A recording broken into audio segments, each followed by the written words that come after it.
राजकुमारी और मटर। बहुत समय पहले की बात है। एक राज्य में एक शक्तिशाली राजा राज करता था। उसकी एक सुंदर और समझदार रानी थी। दोनों का केवल एक ही पुत्र था। उसके पालन पोषण और शिक्षा दीक्षा में उन्होंने कोई कसर नहीं छोड़ी थी। राजकुमार जब बड़ा हुआ तो वह देखने में सजीला, व्यवहार में विनम्र और हर तरह से सुयोग्य था।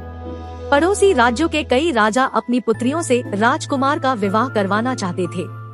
इस संबंध में उन्होंने कई संदेशे राजा रानी के पास भेजे। राजा रानी चाहते थे कि राजकुमार का विवाह ऐसी लड़की से हो जो सुंदर हो, समझदार हो, संवेदनशील हो और हर तरह से राजकुमार के योग्य हो। वे चाहते थे कि जो भी राजकुमार से विवाह करे वो हर तरह से गुणी हो और सही मायने में राजकुमारी हो।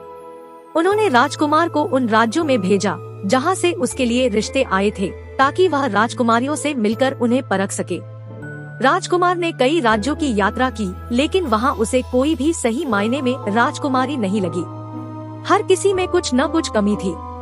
वह अपने राज्य वापस आ गया। वह उदास था। उसे लगने लगा था कि उसके भाग्य में शायद पत्नी सुख लिखा ही नहीं है। इसलिए इस ओर से ध्यान हटा वह राज्य के कार्यों में लग गया। कुछ माह बाद एक शाम राजमहल के द्वार पर किसी ने दस्तक दी। जब द्वार खोला गया तो सामने एक लड़की खड़ी थी। उस समय घनघोर बरसात हो रही थी और उस लड़की की पोशाक भीगी हुई थी, बाल बिखरे हुए थे, जूतों में पानी भरा हुआ था और वह पूरी तरह से अस्त-व्यस्त लग रही थी। उसने द्वारपाल को बताया कि वह पड़ोसी राज्य की राजकुमारी है और बरसात में फंस गई है। ऐसे मौसम में आगे जाना संभव नहीं, इसलिए रात गुजारने इस राज्य के राजा की शरण में आई है। द्वारपाल उसे राजा रानी के पास ले गया। उसकी दशा देख किसी को विश्वास नहीं हो रहा था कि वह राजकुमारी है। रानी के उसकी परीक्षा लेने की सोची, ताकि पता चल सके कि वह सही मायने में राजकुमारी है या नहीं। उसके सोने का प्रबंध जहाँ किया गया, उस पलंग में 20 मुलायम गद्दे बिछाए गए। फिर उसके ऊपर रेशम की चादर बिछाई गई। लेकिन रानी ने उन गद्दों के नीचे मटर का एक दाना रखवा दिया। राजकुमारी को उस बिस्तर पर सोने को कहा गया।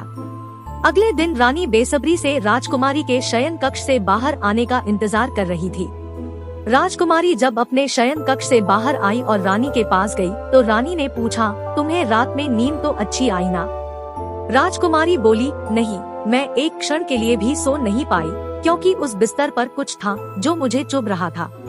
यह सुनकर रानी को विश्वास हो गया कि वह सही मायने में राजकुमारी है।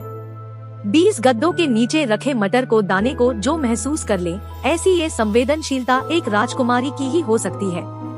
रानी को राजकुमार के लिए ऐसी ही राजकुमारी की तलाश थी। राजकुमारी को उसके राज्य में छोड़ने स्वयं राजा और रानी गए। वहाँ के राजा के सामने उन्होंने अपने पुत्र के साथ राजकुमारी के विवाह का प्रस्ताव रखा, जिसे राजा ने स्वीकार कर लिया। कुछ दिनों बाद राजकुमार और राजकुमारी का विवाह हो गया और दोनों खुशी खुशी रहने लगे।